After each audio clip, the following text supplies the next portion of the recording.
Les actus mercato du samedi 28 juin, c'est parti. On commence tout d'abord avec l'attaquant colombien John Duran et le Fenerbahçe vise John Duran pour renforcer son attaque. Donc des contacts ont eu lieu entre le club turc et l'entourage du Colombien. Donc la confiance est de mise sur ce dossier, mais il faudra faire un gros effort financier majeur pour récupérer bien sûr le Jordan Nasser.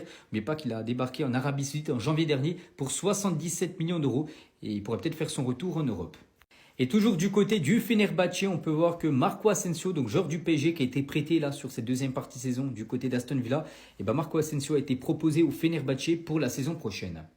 On va parler cette fois-ci de l'Espagnol Alex Banea, donc joueur de Villarreal. Donc here we go les gars, il va bien rejoindre l'Atlético Madrid, ça sera pour une grosse somme d'argent, 45 millions d'euros plus 5 millions de bonus, qui fait 50 millions d'euros, le transfert de l'Espagnol du côté de l'Atlético.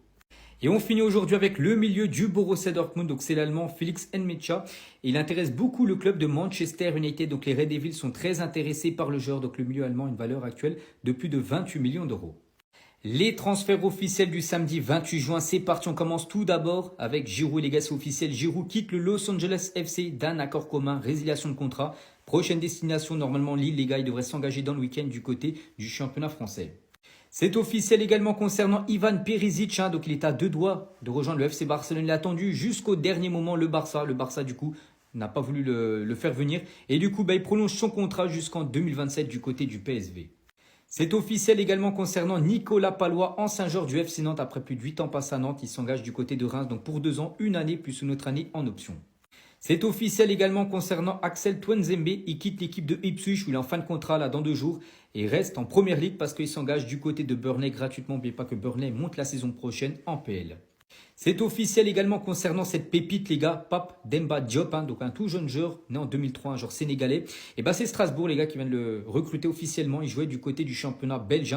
Donc la saison dernière c'est 6 buts et 5 passes D. Il est milieu de terrain et débarque à Strasbourg. Et on finit aujourd'hui avec Van Nistelrooy, c'est fini les gars, Leicester qui descend en Championship, donc ils viennent de virer tout simplement Van Nistelrooy, donc un nouveau coach devrait débarquer du côté de Leicester. Les actus mercato du samedi 28 juin, c'est parti, on commence tout d'abord avec Victor Gyökeres, l'attaquant du Sporting et la priorité de Gyökeres est désormais Manchester United. Arsenal qui est intéressé priorise plutôt Benjamin Sesko, un joueur slovène qui devra arriver en provenance du RB Leipzig. Du coup, c'est une voie royale pour Manchester pour s'offrir Gyökeres, donc le Suédois veut retourner sous les ordres de Ruben Amorim.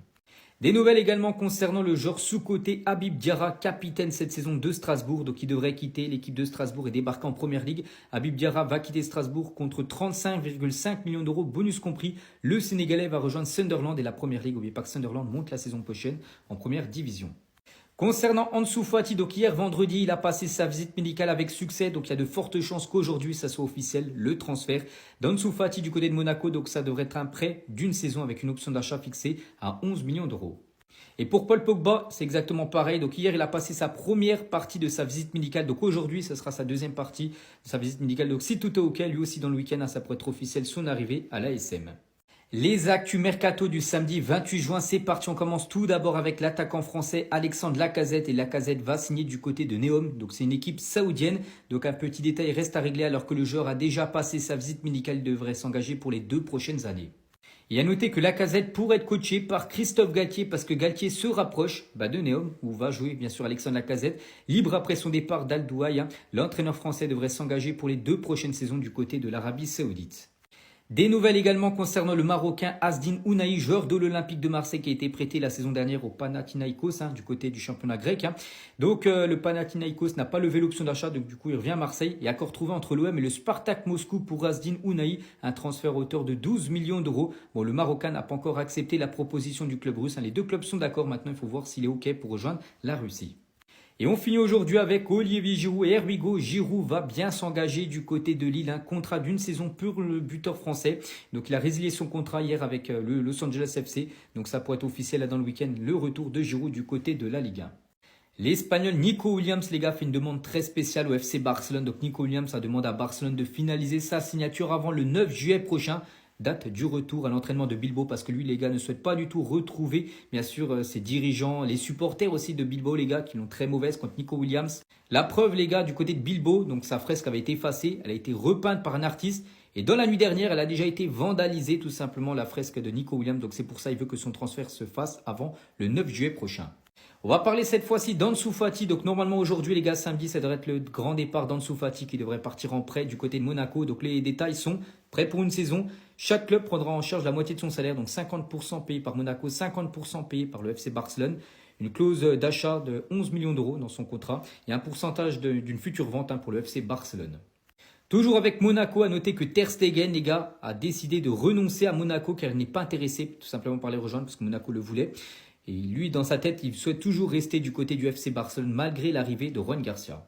Et on finit les gars avec le maillot de la saison prochaine, version Classico. Vous savez que le maillot du Barça contre le Real, c'est toujours un maillot spécial. Donc le maillot spécial Classico de Barcelone pour la saison prochaine sera inspiré du maillot 2005-2006, ce maillot-là. Le Real Madrid continue d'avancer concernant la signature d'Alvaro Carreras. On sait que le Real Madrid a été très actif sur ce début de mercato. L'objectif maintenant, c'est de faire ce joueur du Benfica après la Coupe du Monde des clubs et le Real tentera de signer donc le joueur espagnol après la Coupe du Monde des clubs. Il est toujours la première option au poste de latéral gauche. Le club est très optimiste concernant son arrivée. Des nouvelles les gars de Hendrick qui est blessé depuis pas mal de semaines, donc il est forfait pour cette Coupe du Monde des clubs, mais il va débarquer les gars du côté des États-Unis. Donc Hendrick va rejoindre l'équipe aux États-Unis demain, mais il ne devrait pas jouer cette Coupe du Monde des clubs, mais il est important pour Hendrick d'être proche de Xabi Alonso, du staff et de ses coéquipiers. Des nouvelles les gars concernant David Alaba, c'est très compliqué quand même pour David Alaba ces derniers temps. Et David Alaba, une nouvelle rechute musculaire, il est blessé pendant un mois, donc il est forfait jusqu'à la fin de la compétition de la Coupe du Monde des clubs. On va parler cette fois-ci du craquin Gonzalo Garcia et Xabi Alonso est très impressionné par Gonzalo Garcia. Le buteur s'est placé dans une position forte. Aux yeux de Xabi Alonso, il pourrait être le remplaçant d'Mbappé la saison prochaine. Et en parlant de Kylian Mbappé, regardez Mbappé et Camavinga s'entraînent avec le groupe. N'oubliez pas que les deux devraient être dans le groupe pour le match contre la Juventus dans quelques jours.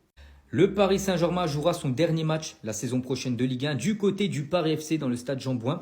Mais à noter que si le PSG venait à remporter la Ligue 1 saison prochaine, ce qui est fort possible, le PSG n'aura qu'à traverser la rue pour célébrer le titre au Parc des Princes. Et voici le calendrier complet pour la saison future de Ligue 1 pour le PSG. Donc ça commencera tout d'abord avec un déplacement à Nantes le 17 août prochain. Ensuite, première réception, ça sera l'équipe de Angers. Ensuite, il y aura Toulouse. Donc les gros matchs, donc ça arrive, la 4e journée les gars. Donc ça sera à domicile contre Lens. Et la 5e journée, le classique contre l'Olympique de Marseille. Donc comme j'ai dit les gars, Paris FC, on peut voir tout en bas à droite. Dernière journée de Ligue 1. Donc là actuellement le PSG est du côté des États-Unis pour la Coupe du Monde des clubs et voici l'équipe type des phases de groupe et deux Parisiens y figurent. Tout d'abord Achraf Hakimi, également Vitinha. Et on finit les gars avec une info mercato. Donc le PSG surveille le défenseur portugais Diogo Leite. Donc en quête de renfort défensif, Paris s'intéresse au défenseur portugais de 26 ans actuellement à l'Union Berlin en Allemagne. Donc il figure dans la shortlist de Luis Campos. Son prix est de 13 millions d'euros. Le Bayer Leverkusen est également sur le coup.